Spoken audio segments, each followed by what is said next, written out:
Menimbang bahwa selanjutnya keberatan eksepsi penasihat hukum terdakwa pada poin ketiga mempermasalahkan surat dakwaan kedua pasal 363 ayat 1 ke 4 KUH pidana bertentangan dan melanggar ketentuan pasal 63 ayat 2 KUHP dengan alasan bahwa merujuk dan memperhatikan pada ketentuan pasal 63 ayat 2 KUHP jika suatu perbuatan masuk dalam suatu aturan pidana yang umum diatur pula dalam aturan pidana yang khusus, maka hanya yang khusus itulah yang diterapkan. Maka dikaitkan dengan isi surat dakwaan, ketentuan surat dakwaan kedua pasal 363 ayat 1 ke 4 KUH pidana tidak dapat diterapkan dikarenakan perbuatan yang terurai dalam surat dakwaan sudah diatur secara khusus pada ketentuan pasal 7 huruf D Undang-Undang Nomor 39 Tahun 2014 tentang perkebunan. Dengan demikian, surat dakwaan kedua adalah surat dakwaan yang tidak cermat dikarenakan bertentangan dengan ketentuan pasal 63 ayat 2 KUH pidana. Menimbang bahwa eksepsi penasihat hukum terdakwa pada poin kita tersebut, majelis hakim mempertimbangkan sebagai berikut. Menimbang bahwa setelah majelis hakim mempelajari serta memperhatikan eksepsi penasihat hukum terdakwa tersebut di atas dan telah pula memperhatikan tanggapan jaksa penuntut umum pada poin ketiga tersebut, majelis hakim berkesimpulan bahwa majelis hakim sependapat dengan tanggapan jaksa penuntut umum yang menyatakan bahwa jaksa penuntut umum telah secara cermat, jelas dan lengkap dalam menguraikan peristiwa kejadian tindak pidana, identitas terdakwa, serta telah mencantumkan pasal yang disangkakan kepada terdakwa sebagaimana dalam pasal 143 ayat 2 KUHP yang dapat membuat surat dakwaan penuntut umum menjadi tidak dapat diterima maupun menjadi batal. Dan tidak hanya itu, apabila mencermati salah satu kewenangan dari jaksa penuntut umum, yakni sesuai pasal 14 huruf D KUHP,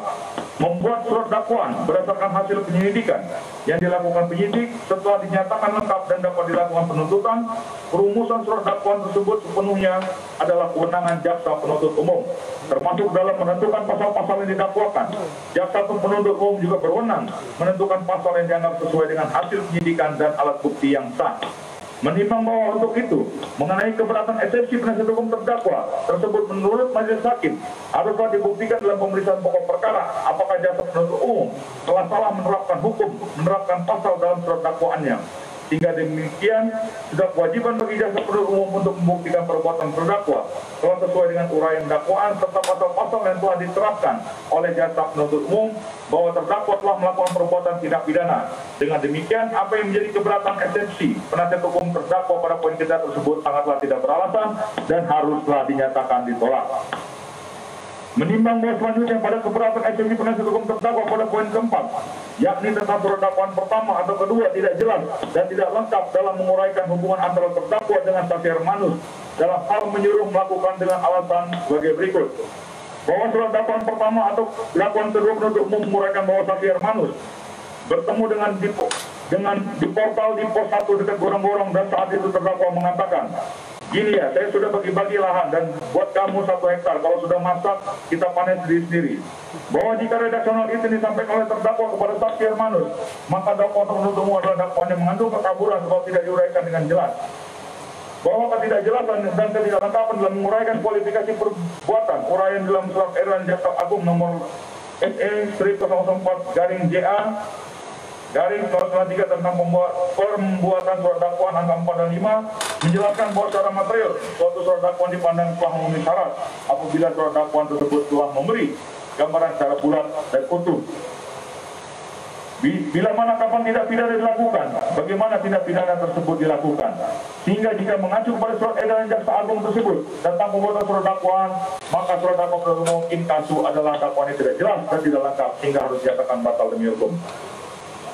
Menimbang bahwa setelah memperhatikan uraian eksepsi penasihat hukum terdakwa tersebut di atas, majelis hakim telah pula mempelajari tanggapan jaksa penuntut umum terhadap eksepsi akuo tersebut. Majelis hakim berpendapat bahwa setelah majelis hakim mempelajari serta memperhatikan surat dakwaan jaksa penuntut umum pada tanggal 30 Maret 2020 dengan nomor register perkara PDM garing strip 27 garing voting garing 0320 tersebut,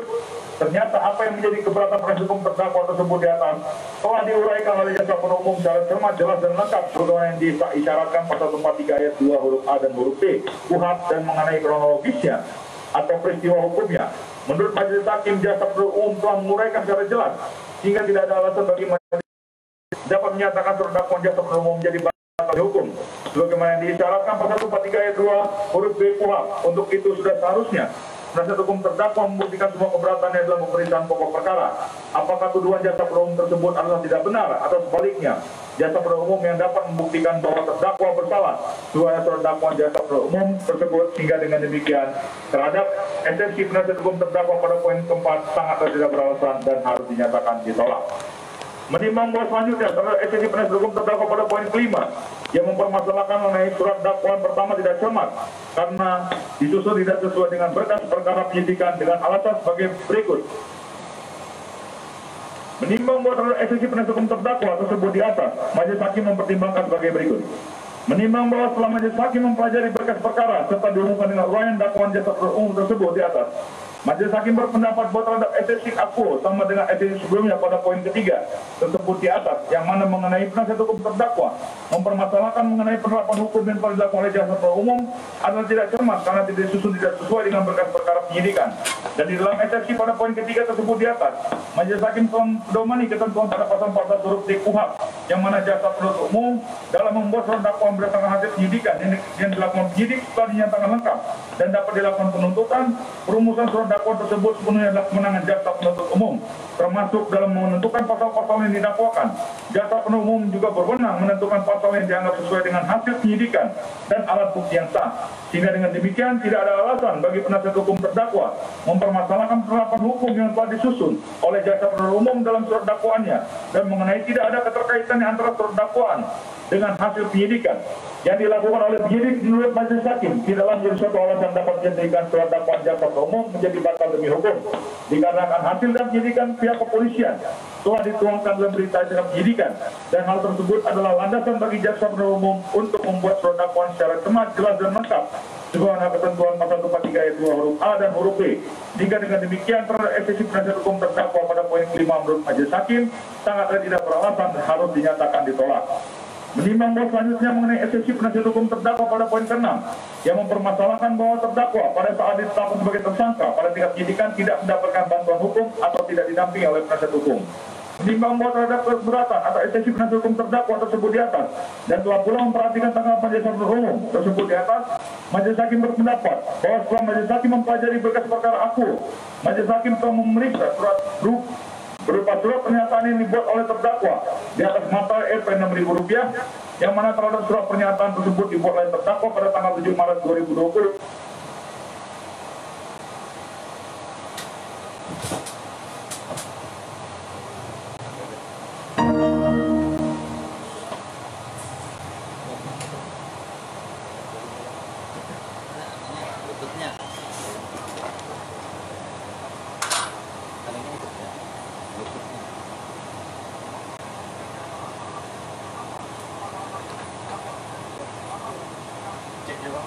Nah,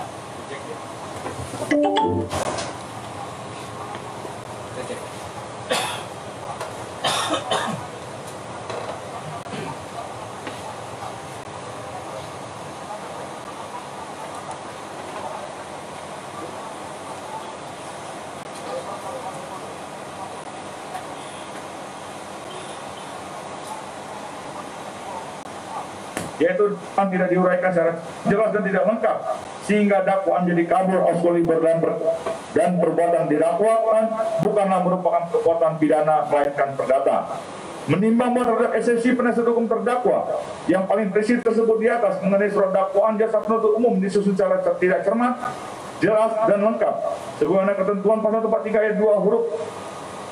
A dan B KUHP telah majelis hakim pertimbangkan seluruhnya dan telah dinyatakan ditolak. Dan mengenai perbuatan terdakwa bukanlah merupakan tindak pidana melainkan perdata, majelis hakim akan mempertimbangkan sebagai berikut. Menimbang bahwa terhadap esensi penasihat hukum terdakwa yang paling prinsip tersebut di atas disebut juga dengan pre-judicial gesture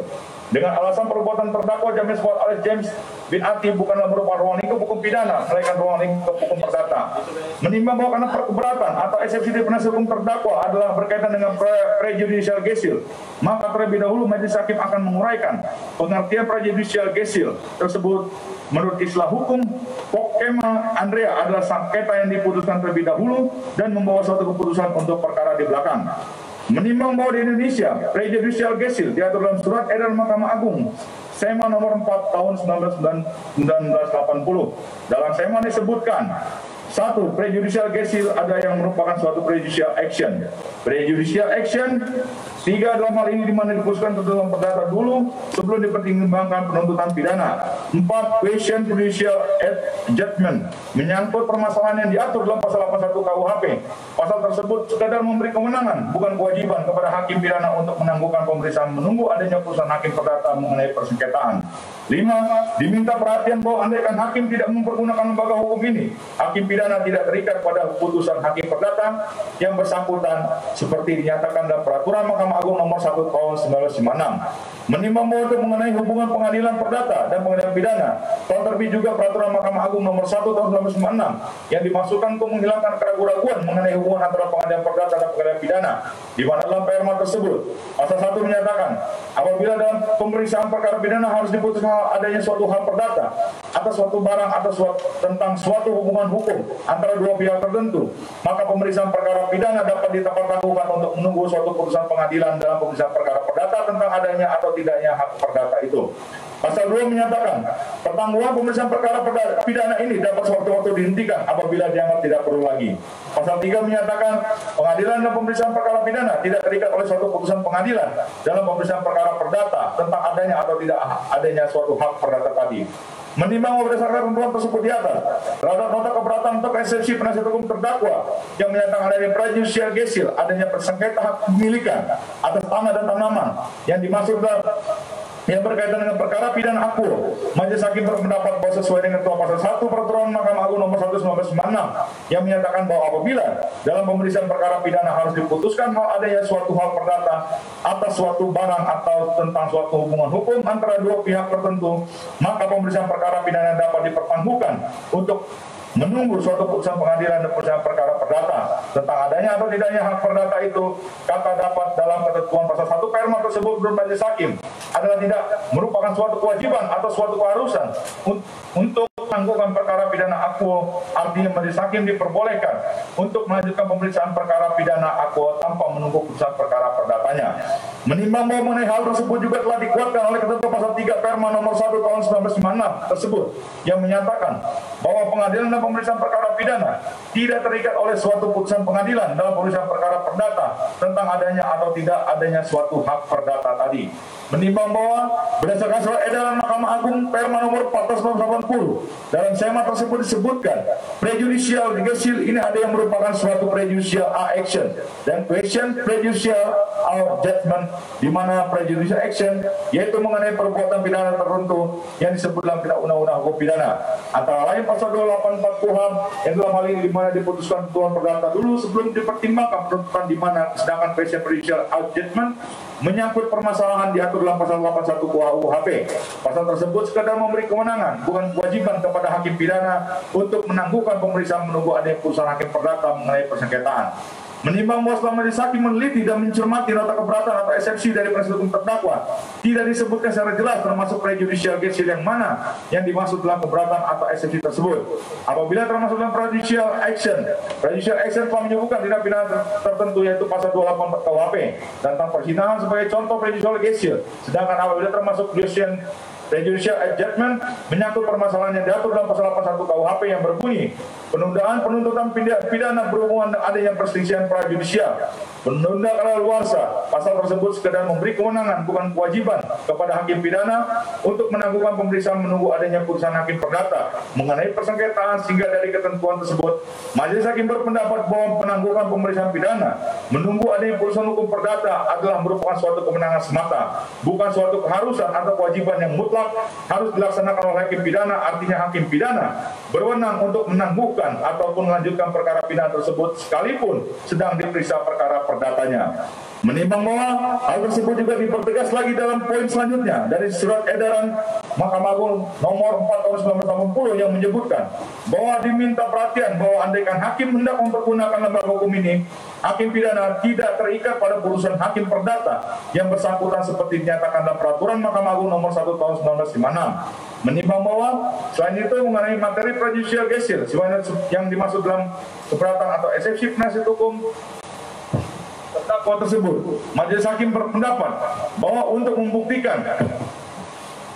apakah perbuatan yang didakwakan oleh jaksa penuntut umum termasuk dalam perbuatan pidana ataukah merupakan sengketa perdata, maka ini haruslah melalui proses pembuktian di persidangan atau dengan kata lain materi prejudicial gesture sebagaimana dimaksud dalam keberatan atau eksepsi penasihat hukum terdakwa tersebut barulah dapat diketahui secara lebih jelas dalam pemeriksaan pokok materi perkara. Oleh karena itu menjadi kewajiban jaksa penuntut umum untuk membuktikan nanti dalam persidangan selanjutnya. Menimbang bahwa berdasarkan pertimbangan hukum di atas, oleh karenanya majelis hakim menilai bahwa terhadap esensi penasihat hukum terdakwa tersebut sangat tidak beralasan hukum sehingga haruslah dinyatakan ditolak. Menimbang bahwa berdasarkan semua uraian pertimbangan tersebut, maka majelis hakim menilai surat dakwaan nomor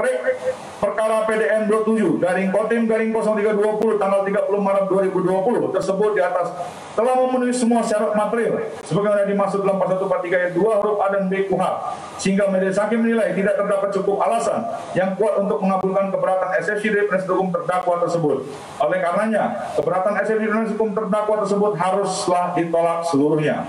Menimbang bahwa oleh karena keberatan eksepsi dari tim penasihat hukum terdakwa tidak dapat diterima atau ditolak, maka terhadap surat dakwaan penuntut umum nomor perkara Reng PDM 2/Kodim/Kodim/0220 tanggal 30 Maret 2020 haruslah dinyatakan diterima dan dapat dipergunakan oleh majelis hakim sebagai dasar atau landasan untuk memeriksa dan mengadili berkas perkara atas nama terdakwa James Watt alias James bin Ati. Menimbang bahwa oleh karena keberatan eksepsi penasihat hukum terdakwa ditolak dan surat dakwaan telah memenuhi syarat sebagaimana pasal 143 ayat 2 KUHP, maka dengan demikian pemeriksaan perkara atas nama terdakwa James Watt alias James bin Ati tersebut harus dilanjutkan. Menimbang bahwa karena pemeriksaan perkara ini dinyatakan dilanjutkan, maka biaya perkara dalam putusan ini ditangguhkan sampai pada putusan akhir.